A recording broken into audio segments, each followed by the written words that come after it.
আসসালামু আলাইকুম। আসছে রোজায় ভাজাভুজি, চপ, পেঁয়াজি এগুলোর জন্য বেসনের দরকার হবে। তাই আজকে বেসনের রেসিপি শেয়ার করছি। এটা সম্পূর্ণ নিরাপদ এবং নিশ্চিন্তে আপনারা খেতে পারবেন। রেসিপিটা খুব সহজ, চলুন দেখে নেওয়া যাক। প্রথমে নিয়ে নিচ্ছি হাফ কাপ পরিমাণ ছোলার ডাল,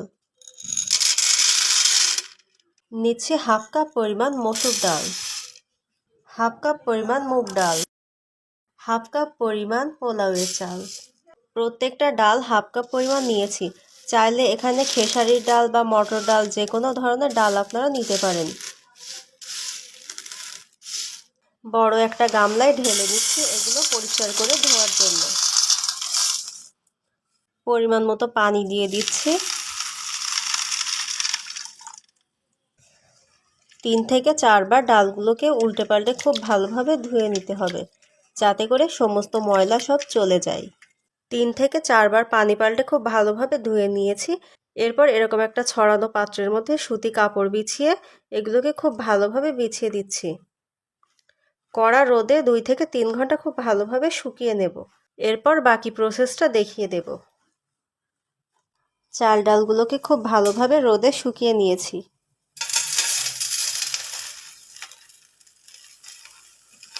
চাল ডালগুলো খুব ভালোভাবে শুকিয়ে গিয়েছে।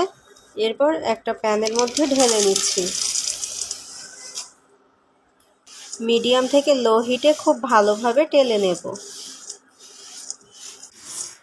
চাল ডালগুলোকে খুব ভালোভাবে টেলে নেওয়া হয়ে গিয়েছে। কোনোভাবেই এর কালারটা চেঞ্জ হতে দেওয়া যাবে না, তাহলে বেসনের রং কালচে হয়ে যাবে। এই পর্যায়ে চুলো বন্ধ করে ঠান্ডা করে নেব। ডালগুলো এখন খুব ভালোভাবে ঠান্ডা হয়ে গিয়েছে। একটা ব্লেন্ডার জারে নিয়ে নিচ্ছি এগুলোকে গুঁড়ো করে নেওয়ার জন্য।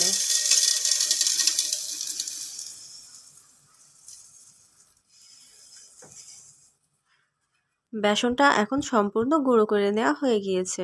ব্লেন্ডারে গুঁড়ো করার পর অবশ্যই একবার চেলে নেবেন। এতে করে বেসনের কোনো দানা অবশিষ্ট থাকবে না। বাড়িতে তৈরি যে কোনো খাবারের স্বাদ সবচাইতে বেশি হয় এবং বাড়িতে তৈরি করলে সবসময় আমরা নিশ্চিন্তে খেতে পারি এবং অন্যদেরকে খাওয়াতে পারি। এই বেসনটা দিয়ে পেঁয়াজি, চপ যে কোনো ভাজাভুজি খুবই সুস্বাদু হয়। বাড়িতে এভাবে তৈরি করে দেখবেন, তাহলে বুঝতে পারবেন। এভাবে বেসন তৈরি করে কয়েক মাস পর্যন্ত সংরক্ষণ করা যায়। একটা এয়ারটাইট জারে ভরে 2 থেকে 3 মাস পর্যন্ত রেখে খাওয়া যায়। এটার স্বাদ এবং গন্ধ দুটোই অটুট থাকে। আশা করছি আজকের এই রেসিপিটা সবার অনেক কাজে আসবে এবং রেসিপিটা সবার অনেক ভালো লেগেছে। রেসিপিটা ভালো লাগলে অবশ্যই চ্যানেলটাতে একটা সাবস্ক্রাইব করবেন এবং পাশে থাকা বেল বাটনটাতে প্রেস করে রাখবেন। আজকে এই পর্যন্ত।